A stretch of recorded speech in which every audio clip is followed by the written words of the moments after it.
Hi people, Morino Reifenberg here again. This video is going to be on self-cleansing techniques, and it's obviously for people that are in need of being cleansed spiritually specifically. These techniques will be of use for people that aren't knowledgeable on the occult and that have no prior occult experience, and that's one of the benefits and beauties of these techniques. Point one, they can be done by anyone practically, so no occult knowledge is necessary. Having no occult knowledge or any prior experience is necessary. And point two is that it can be done with the simplest of materials and the simplest of items, from household items to not so household items, you name it.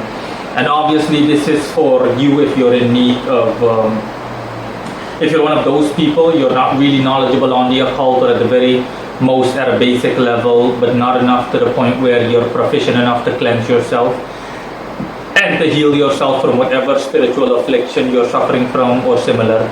And obviously this is for people that are bogged down by negative energy, negative spiritual or astral energy, which in its turn is wreaking havoc on your life and causing you all kinds of pain and misery and misfortunes.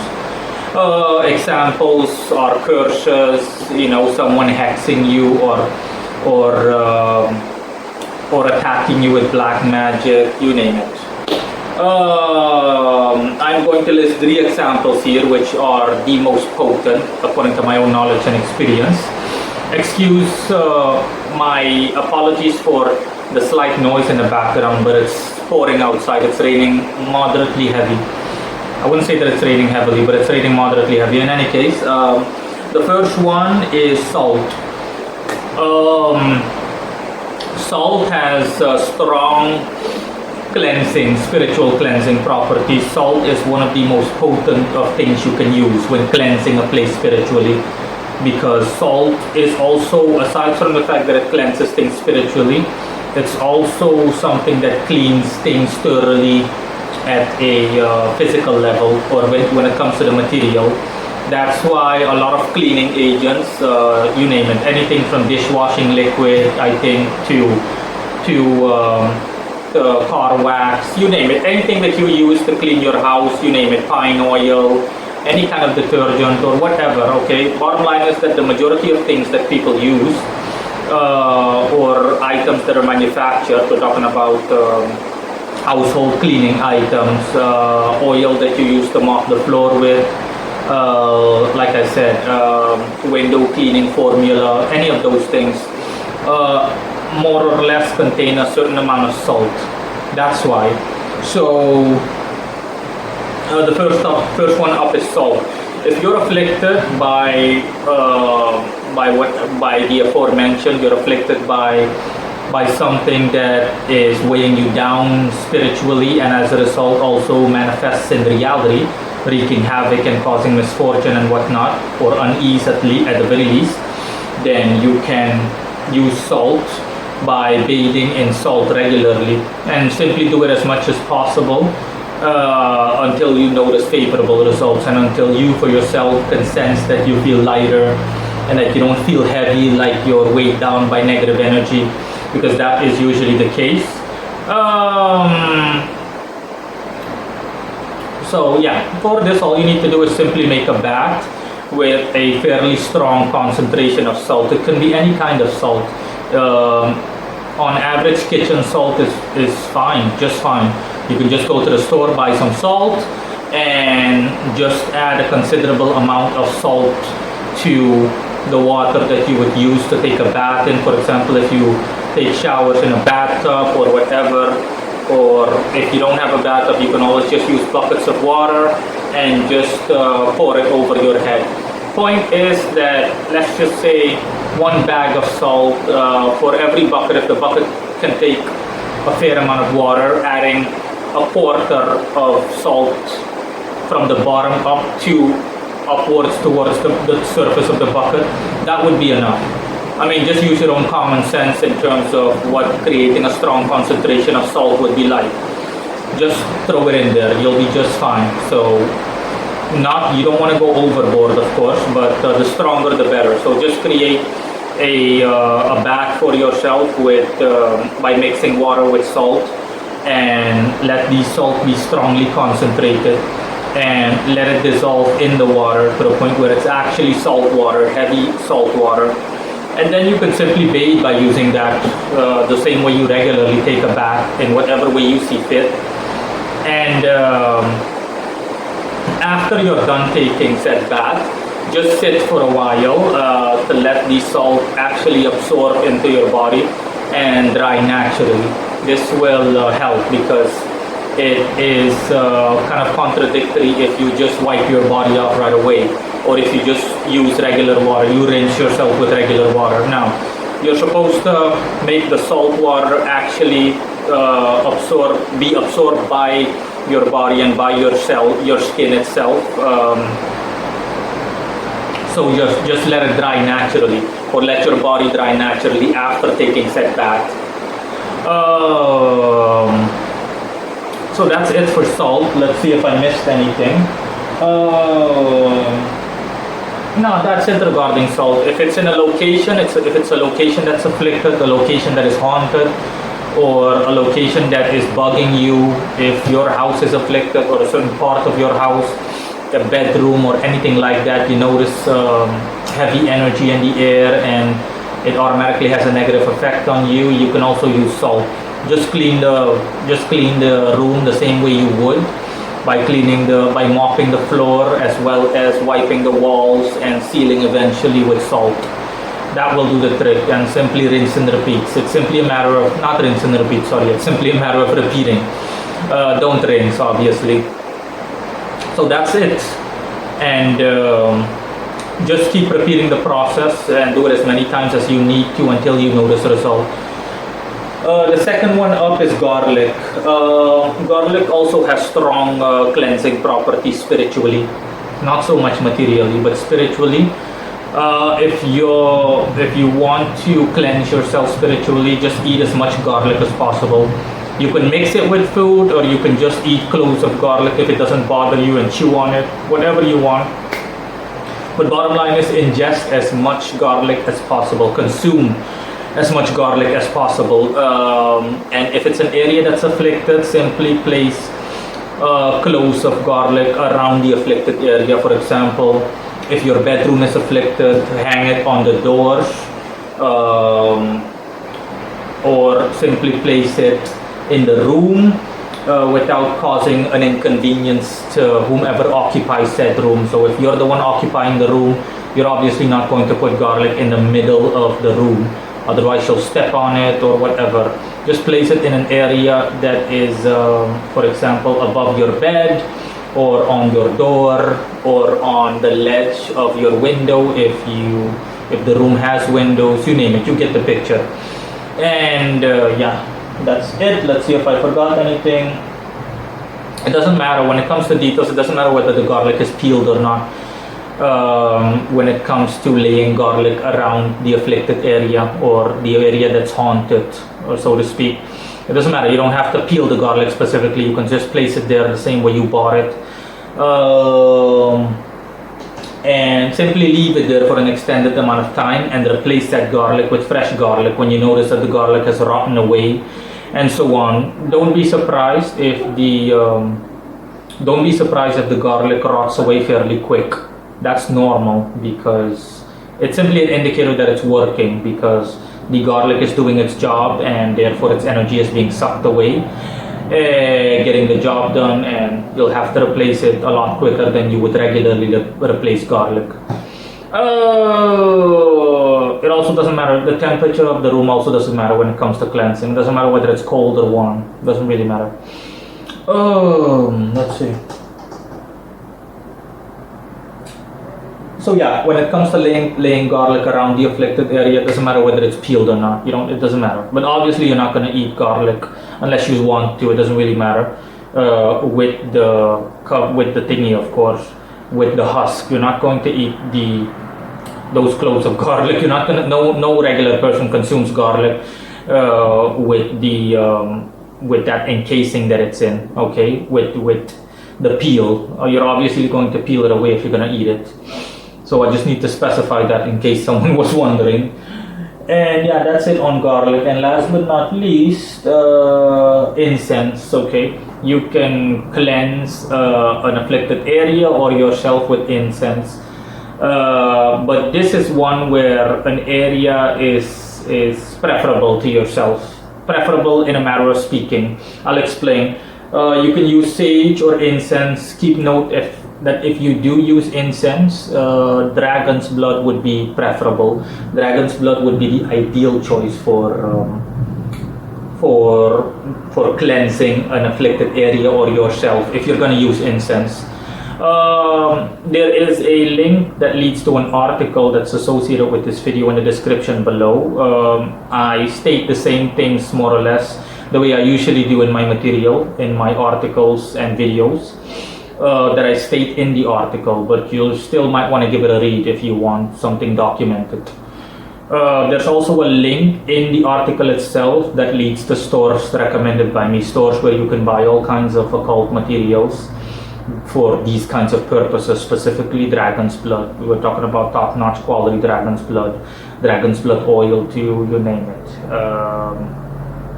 So yeah, that's it. You can also ask me if you need help via the comment section in the form of incense recommendations, because I know a brand that sells high quality dragon's blood or high quality incense in general.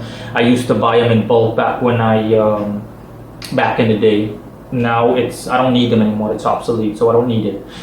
And the cost is ridiculously cheap. I think you can get a bag of 100 for what? $15, $20. In any case, yeah, you can use anything that emits vapors along the lines that I mentioned, sage or dragon's blood, incense. Any incense even will do, but I really recommend dragon's blood incense. For those of you that are wondering why, that's because dragon's blood corresponds to Mars, and within this context of the subject that we're discussing, Mars stands for, devastation and destruction and doing things by force. And you're going to want that kind of aggression and assertiveness, obviously, if you're cleansing yourself or an area by force, obviously, from said affliction, from said negative energy. Let me see. Yeah, you're supposed to burn it. For example, if it's an area, you're supposed to burn it with all doors and windows locked. Simple example is that your bedroom is afflicted, your bedroom is haunted, and you can't stay in your bedroom because you keep getting nightmares of the person that's haunting you. Say for example that someone hung himself or committed suicide in said room, and that person keeps haunting you and bothering you to the point where you can't sleep and you're deteriorating as a human being. Your quality of life is nosediving. You can simply burn incense of your choice. Like I just said, dragon's blood is heavily recommended, or sage, whichever one you want to. You can burn whatever you're gonna burn in your room to the point where it doesn't cause an inconvenience for you, similar to laying garlic around, okay, so that it doesn't get in your way. And it's simply a matter of rinsing and repeating. Well, not rinsing and repeating in a metaphorical sense. It's simply a matter of repeating. Just let that dragon's blood burn. And if you're the one that's afflicted, I would also recommend that you stay in said room. That incense or that sage might burn your eyes and your throat and so on. But try to stay within said area, even if you have to wear a mask or something. And you have to wear some kind of protection for your eyes, maybe glasses, although I don't think that's going to help, of course, because glasses cover dirt and so on, but the vapors will get straight through those glasses because around your eyes aren't covered. Bottom line is that simply stay around the area in which the vapors are doing their work, if you're the one that's afflicted. So if you're afflicted, for example, just stay in your room while that incense or sage is burning, and try to bear the scent and the smell, etc., as much as possible. The whole point is that your body automatically also absorbs the vapors up to a certain extent, thereby freeing you from your affliction, thereby freeing you from that negative energy. And And yeah, it's simply a matter of repeating, similar to the aforementioned, similar to salt and garlic. It's simply repeat until you get favorable results, until you're no longer getting nightmares and you can sense that your room is completely haunting free or haunt free, and that there's no negative presence in your room anymore, or no negative energy in your room anymore. And yeah, this works really well, especially for areas. That's why I said a couple of minutes ago that I'll elaborate. This is one of the instances where burning something that releases cleansing vapors works really well in confined spaces, even compared to salt and garlic. I mean, you can also go with all three if you want to go all out. You can literally just combine all of these together and just do it day by day until you notice favorable results. Of course, in such a way that it doesn't disrupt your life in a too negative way, to the point where you need to miss work or take free from work, or take a couple of days off, or school, whatever your occupation is at your stage in life. Bottom line is that you can use all of these things, or you can simply use one of them individually, to simply, as a self-cleansing technique, to simply help yourself by either cleansing yourself or an area that you see fit. Even if it's an open space, an open area, burning anything that releases vapor, so sage or dragon or incense would also work fine, although be it not as effectively, but it would still work. This is in that situation, if you need to cleanse an area that's open, and we're talking about that's completely exposed to outside, then I'd suggest you do so with the two aforementioned, with salt. Preferably salt would be my number one recommendation for such a situation, or garlic. Yeah, bottom line is you can use all of these, and it all depends on the situation. And like I said, you don't need any prior occult experience or occult knowledge. You just have to follow my instructions, quote unquote, just have to follow my instructions, and you should be fine. That's how you can cleanse yourself, or you can cleanse an area of your choosing, with the express intent of simply cleansing and banishing it from any malevolent or negative or pestersome or bothersome energy of any kind whatsoever, or entity. So it doesn't really matter what the where the energy stems from.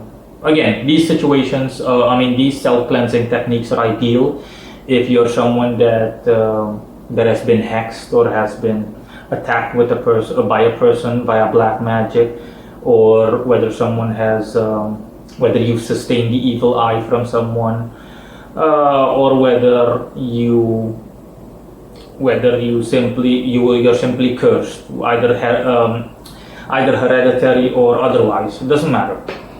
It can get the job done, and like I said, do it as long as possible until the point that you notice favorable results.